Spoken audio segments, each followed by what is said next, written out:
Hey there, sexologist Jalen Ricks.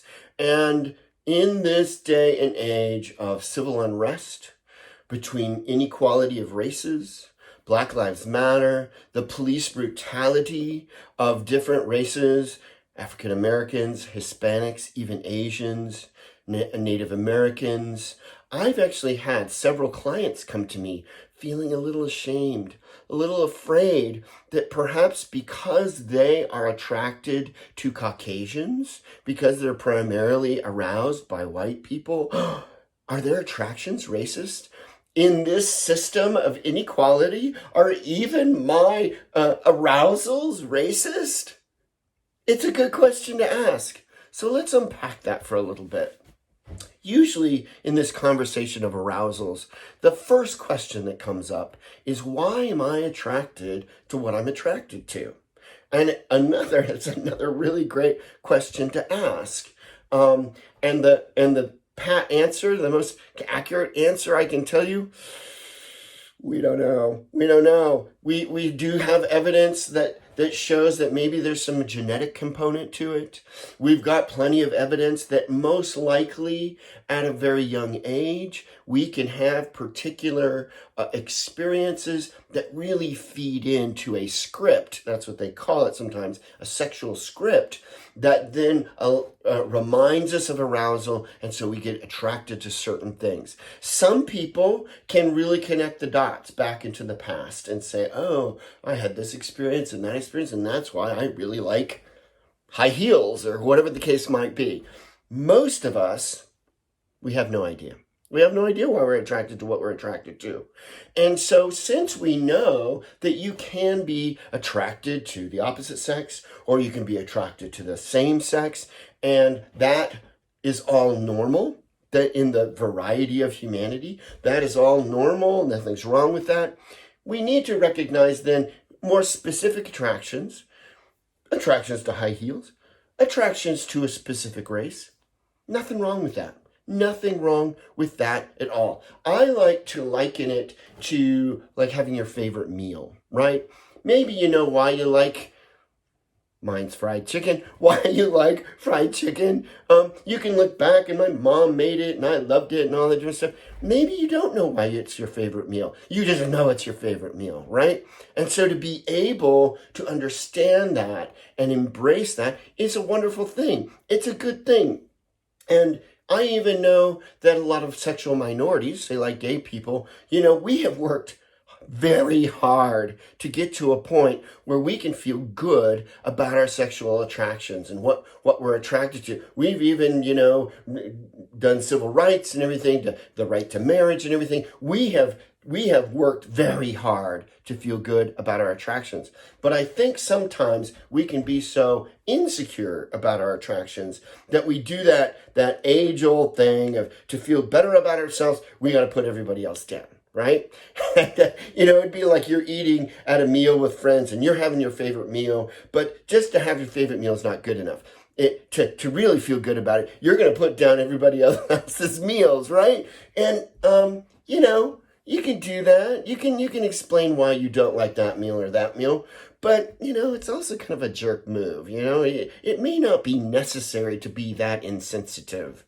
So we want to consider that. And that's where I see most of the problems that come with the overtones of racism when it comes to attractions.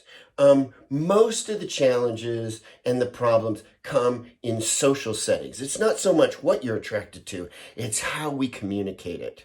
So, at bars, we're standing around and we're kind of judging people across the room. Oh, I like him. I don't like him. And, someone just goes off and says, oh, I've never really liked chocolate.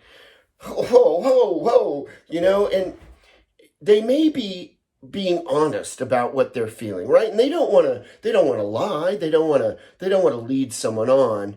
But there probably is more sensitive ways to say that, if it even needs to be said at all. I mean, there's the case to be made to just say what you are attracted to without listing out all the things you don't like. I think there's a sensitivity to that, a mindfulness that needs to happen. It's on like online in apps, match apps, and hookup apps. You'll see someone say no blacks, no Asians, no twinks, or something like that, right? Maybe that's not, if you don't want to be coming across as racist or lookist, maybe you just focus on what you are into rather than what you're not. And there just needs to be, maybe all we need is just a sensitivity about stuff like that. It's like when gay guys talk about women. Maybe they're some of our best friends. Some of my best friends are women, right? There's a statement right there that's just kind of like, that's kind of insensitive. But to no fault of our own, there are some of our best friends. They can be our diva icons, like Madonna or Elizabeth Taylor. But if we get to talking about women's bodies, and especially their genitals, a lot of gets, icky poo, I couldn't touch that with a 10-foot pole. Ooh, pussies, yeah, right? And, again, I suppose you get a laugh out of it. I suppose you're being clever and funny, but it might also smack as sexist. It might also smack as lookist. So I feel like all we really need in this discussion is some sensitivity and some mindfulness. And if I can take it maybe even just a step further before I wrap this up, Emily Nagoski, in her book Come As You Are, which is a great book about women's sexuality, but boy, there's a lot of stuff in there for men's sexuality too. She did some research, and she found that most people's attractions, most people approach their attractions very binary. So either, and she used the analogy of a car. So either your attractions put the accelerator pedal on, or they put the brakes on. I can be really attracted to something, and that hits my accelerator pedal, right? Yeah, I want to do this. I want more of this. It gives you energy. It's exciting, right? But we need to recognize that there are lots of things out there that may not hit my accelerator pedal, but don't necessarily hit our brakes. And most people kind of approach it, if it doesn't hit the accelerator pedal, well, then I'm going to slam on the brakes. Oh, no, I don't like that. Right? And certainly there are plenty of things that do hit our accelerator, our brakes. Someone who's very handsy, someone who assumes things on you that never, are not true. That's going to put my brakes on very, very quickly.